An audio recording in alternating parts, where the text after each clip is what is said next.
سب سے پہلے ہم اس کتاب کو سمجھیں کہ یہ کتاب ہمیں کیا کہہ رہی ہے۔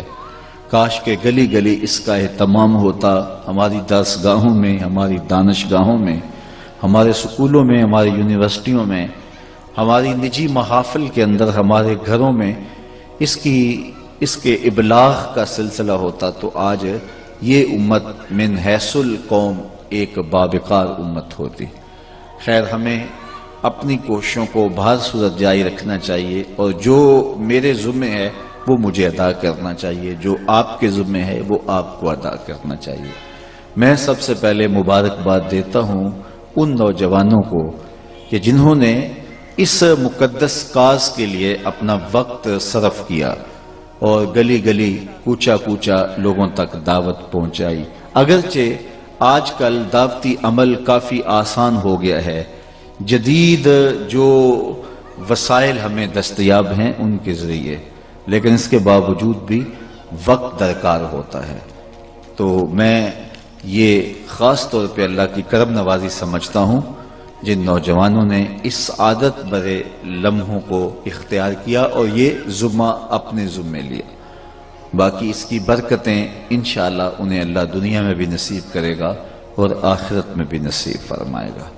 میں نے آپ کے سامنے سورہ فاتحہ کی تلاوت کی ہے، اور یہ قرآن مجید کی مکی صورت ہے جو 7 آیات پر مشتمل ہے۔ اس کو 7 مثانی بھی کہا جاتا ہے کہ بار بار دہرائی جانے والی 7 آیتیں، اور اس کو سورہ فاتحہ بھی کہا جاتا ہے۔ یہ قرآن مجید کا افتتاح اس صورت سے ہوتا ہے۔ اس کو ام الکتاب بھی کہا جاتا ہے، اور اس صورت کو سورت شفا بھی کہا جاتا ہے۔ یہ صورت اپنے دامن میں بہت سارا اثر رکھتی ہے، اور پوری قرآن مجید کی سارے علوم جو ہیں وہ سورہ فاتحہ میں جمع کر دیے گئے ہیں۔ تو یہ گویا ایک خلاصہ ہے علوم قرآنیہ کا۔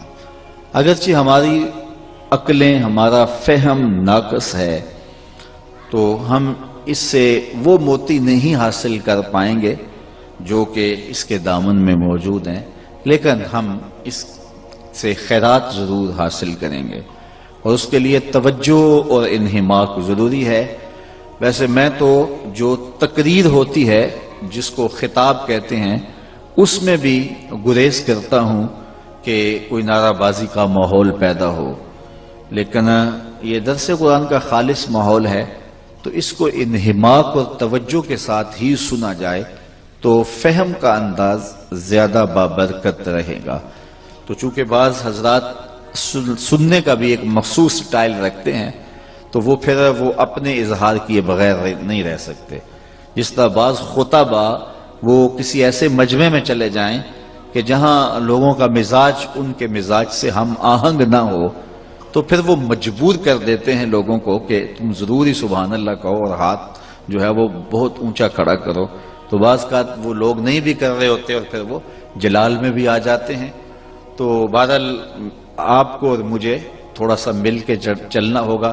میرے ویسے خیال میں تو میرے سامعین تقریباً سنجیدہ اور متین لوگ ہی ہیں، اور مجھے یہ دقت پیش نہیں آئے گی، لیکن ہو سکتا ہے کوئی ایسے مزاج کا ہو جو خطاب پسند ہو، تو وہ چاہے کہ ذرا ماحول ایسا ہو، تو میں نے پہلے بتا دیا تاکہ یہ ایک تفسیر قرآن کا ماحول ہے، اور اس میں ہم سمجھنے سمجھانے کی کوشش کریں گے، تو تفہیمی انداز ہی جو ہے وہ ایک اچھا رہے گا۔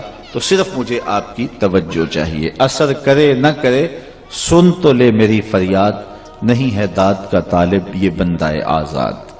تو میں آپ کی توجہ سورہ فاتحہ کی طرف دلانا چاہتا ہوں، جو قرآن مجید کی پہلی سورت ہے، اور یہ ترتیب مصحف کے اعتبار سے پہلی سورت ہے۔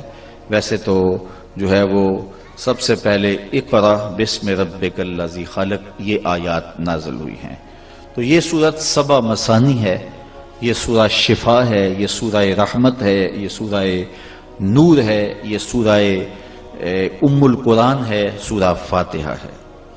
اس کا آغاز اللہ کے بابرکت نام سے کیا جا رہا ہے، اور 2 سورتوں کے درمیان اور کسی سورت کے آغاز میں بسم اللہ شریف دو صورتوں کے درمیان فاصلے کے لیے اور برکت کے لیے لکھی جاتی ہے۔ قرآن مجید میں باقاعدہ حصہ سورہ النمل میں ہے اور یہی مسلک احناف کا ہے۔ بسم اللہ الرحمن الرحیم، اللہ کے نام سے شروع جو بہت مہربان رحمت والا ہے۔ اللہ تعالیٰ جل شانہ کے بابرکت نام سے ہمیں اپنے کاموں کو شروع کرنے کا حکم نامہ دیا گیا ہے، بلکہ فرمایا گیا چراغ بجھاؤ تو اللہ کا نام لو، دروازہ کھولو تو اللہ کا نام لو، دروازہ بند کرو تو اللہ کا نام لو۔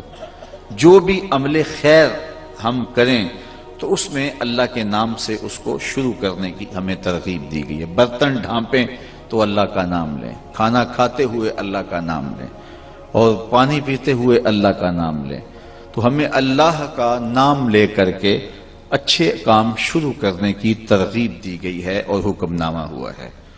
تو کتاب رحمت قرآن مجید کی تلاوت سے قبل بھی اللہ کا نام لینے کی تلقین کی گئی، اور یہاں صورتوں کے آغاز میں بھی سورہ نمل کی اس آیت کو جو ہے وہ ذکر کیا جاتا ہے، اور یہ 114 مرتبہ یہ بابرکت کلمہ اور یہ آیت رحمت قرآن کے دامن میں موجود ہے۔ سورہ توبہ میں بسم اللہ نہیں ہے، اور سورہ نمل میں آیت کا حصہ ہے، اور اس طرح 113 صورتوں پر اور سورہ نمل میں تو 114 صورتیں ہیں، اور 114 مرتبہ ہی بسم اللہ شریف استعمال ہوئی ہے۔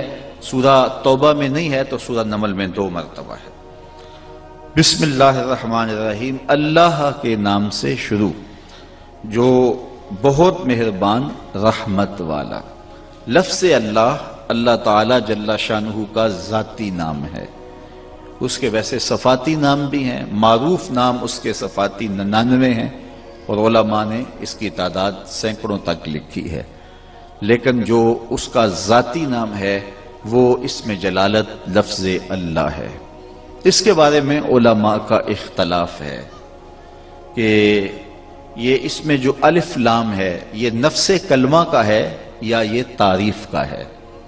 جس طرح رحمان کے اوپر الرحمن ہے، رحیم کے ساتھ الرحیم ہے، تو الہ کے ساتھ الف لام لگایا گیا، اور پھر تخفیف کے لیے جو ہے وہ ایک الف کو حذف کیا گیا اور الہ سے اللہ ہو گیا۔ ایک تو قول یہ ہے، اور دوسرا قول یہ ہے کہ نہیں، یہ لفظ مجرد ہے، اور یہ چونکہ اس کا اسم ہے اور اسم کے ہونے کی وجہ سے یہ معرفہ ہے، تو یہاں الف لام لگانے کی ضرورت نہیں تھی، اور یہ جو ہے وہ لفظ اللہ، یہ تمام حروف جو ہیں وہ نفس کلمہ کے ہیں، یہ مرکب نہیں ہے، یہ مفرد ہے۔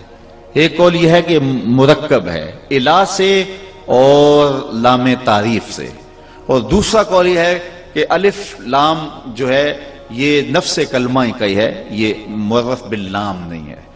اچھا، جنہوں نے کہا کہ لفظ اللہ یہ الف لام جو ہے یہ تعریف کا ہے، تو انہوں نے دلیل یہ دی کہ لفظ اللہ پر کبھی بھی تنوین نہیں آتی، اور تنوین کا نہ آنا اس بات کی دلیل ہے کہ شروع میں الف لام آگے، چونکہ تنوین علامت ہے تنکیر کی، نکرہ ہونے کی، اور الف لام ہے معرفہ ہونے کی علامت، اور کسی ایک لفظ پہ 2 علامتیں جمع نہیں ہو سکتی کہ وہ معرفہ بھی ہو اور نکرہ بھی ہو، لہٰذا اس کے اوپر جو ہے وہ الف لام آ گیا، اور اس وجہ سے آخر میں کبھی بھی تنوین نہیں آتی، اللہن استعمال نہیں ہوتا، جبکہ جو ہے وہ الف لام نہ ہو تو پھر اس کو یوں استعمال ہو جانا چاہیے تھا، جس طرح زیدن زیدن زیدن ہوتا ہے۔